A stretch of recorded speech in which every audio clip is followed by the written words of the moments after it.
বর্তমান সময়ের আলোচিত ভিডিও হচ্ছে এইটা, বুঝছেন? আগে দেখুন একটু।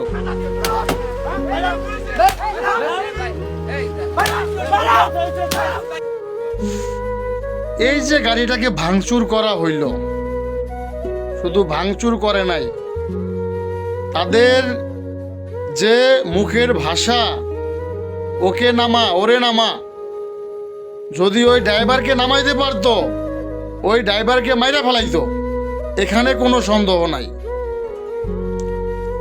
আচ্ছা, আমাদের দেশে কি কোনো আইন নাই নাকি? ওই বাস ড্রাইভার যদি কোনো দোষ করে থাকে সে কি আইনের ঊর্ধ্বে? আর ওই বাইকারের সাথে কি বাস ড্রাইভারের কোনো পারিবারিক শত্রুতা আছে? 2 থেকে 2.5 কোটি টাকা দামের একটা গাড়ি রাস্তায় চলতেছে, তার কোনো নিরাপত্তা নাই। আমি হানিফ কোম্পানিকে অনুরোধ করব, এই ভিডিও দেখে দেখে খুঁজে খুঁজে বের করে ওদের নামে অজ্ঞাত মামলা করুন। আপনারা যদি মামলা করতে না পারেন তাহলে কিন্তু এর জন্য সামনে আমাদেরকে আরো অনেক চরম মূল্য দিতে হবে, ঠিক আছে?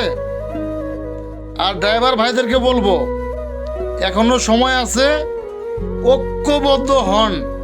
ঐক্যবদ্ধ না হইতে পারলে সামনে কিন্তু ভয়াবহ অবস্থা হইতে পারে। আজকে এই ড্রাইভারের সঙ্গে হয়েছে, কালকে যে আমার সঙ্গে হবে না, এর কি কোনো নিশ্চয়তা আছে? কোনো নিশ্চয়তা নাই। আমি অবাক হয়ে যাই যে রাস্তায় আমরা গাড়ি নিয়ে চলাচল করি, সরকারকে ভ্যাট দেই, ট্যাক্স দেই, ড্রাইভিং লাইসেন্স 5 বছর পর পর নবায়ন করি, সব কিছুই আমরা ভ্যাট ট্যাক্স দিয়ে আমরা চলাচল করি। তাহলে আমাদের নিরাপত্তাটা কে দিবে? তারা কি পারতো না গাড়িটাকে আটকিয়ে আইনের সহযোগিতা নিতে? তারা সেটা করে নাই।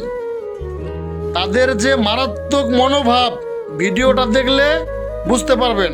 তারা যদি ওই সময় ড্রাইভারকে নামাইতে পারতো, ওই ড্রাইভারের জানাজা পড়তে হইতো, কোনো উপায় ছিল না। কতটা রাগান্বিত মনোভাব নিয়ে গাড়িটাকে ভাঙচুর করছে দেখছেন তো আপনারা ভিডিওটাতে।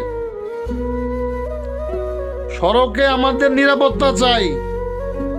হানিফ কোম্পানি মামলা করে দেন, ভিডিও দেখে দেখে মামলা করে দেন। শুধু এইটাই বলবো, মামলা করেন, আইনের ঊর্ধ্বে কেউ না।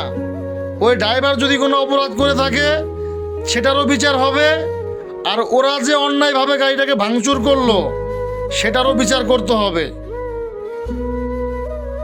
ঠিক আছে? আমি ভাই ড্রাইভার মানুষ, এর থেকে প্রতিবাদের ভাষা আমার আর জানা নেই।